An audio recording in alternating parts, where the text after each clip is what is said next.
Bryan, I wanted to start with The Infiltrator, obviously, this movie you have out. Bob Mazur you play, a real character, a guy who I don't think a lot of people know the story. I'd heard of it, did not know a lot about it. This was a guy who infiltrated the Colombian, drug cartels in the 80s and made a huge difference, obviously. I don't want to give away too much.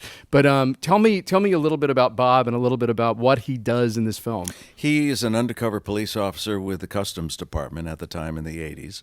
And his job was to infiltrate, to take on a different character and get inside the cartels or the mob or what have you, and get them to trust him, to give him more responsibility, to launder money was his specific job. So he had an accounting background. And he actually laundered dirty drug money time and time again. He actually was participating in criminal activity in order to get into this organization, for them to trust him, to give him more responsibility, more and more money, and therefore getting deeper and deeper into those organizations and then closing the net and making the arrests. In this particular case, it garnered 85 arrests, almost as many convictions out of that.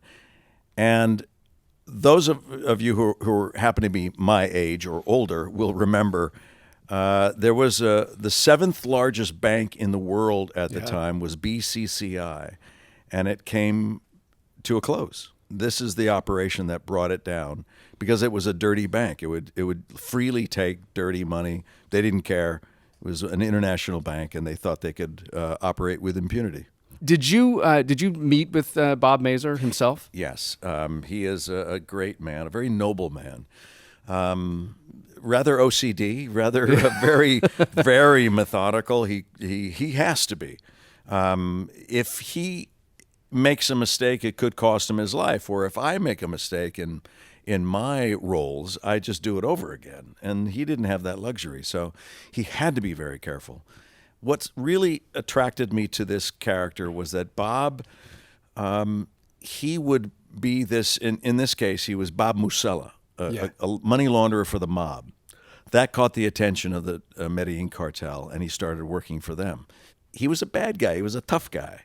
At the end of the day, he then takes off the cloak of Bob Musella, goes home as Bob Mazur, and becomes husband and father, helping the kids with their homework, taking out the trash, doing very ordinary, mundane things.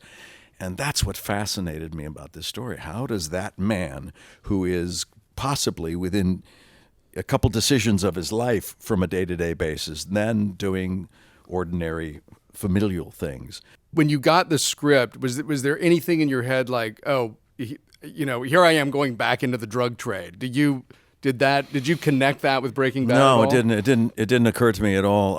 There was a few projects that I did before this. I did a play here in New York, and then a TV movie of Lyndon Johnson, and I did Dalton Trumbo's story in Trumbo, and so I was able to get away from Walter White and that whole kind of milieu. And no, I didn't. When I read it, I didn't really get a sense that I was traipsing on familiar ground. What drew you to the character of LBJ? What wouldn't?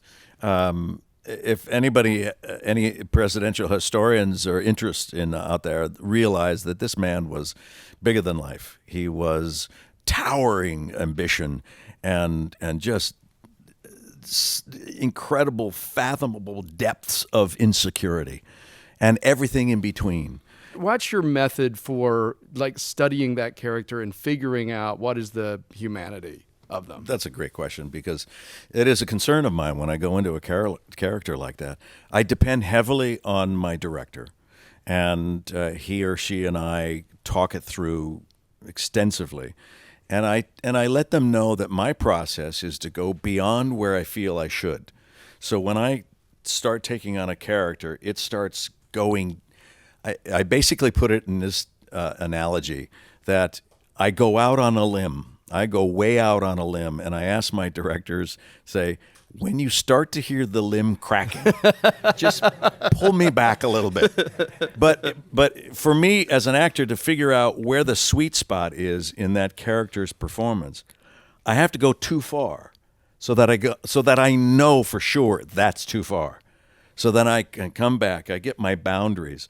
But if I just take baby steps toward it and stop at some point, I'll never really know if I could have gone further. Do you make sense? Yeah. So that's just, in essence, how I approach it.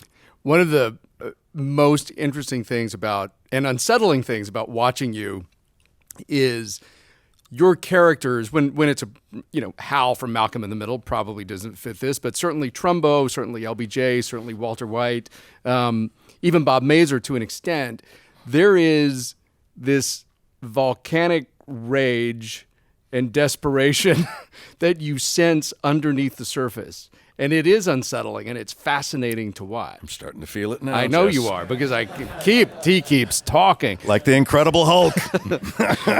Are you aware that that's something that you bring? I am aware. Here's another thing. It's like, as an actor, the best thing I can do is to allow everything that I am to come to the surface at any given point. My resentment, my anger, my loneliness, my curiosity, my goodness, my insecurities, my embarrassment, anything like that you would not normally want to show, that's a good thing for an actor.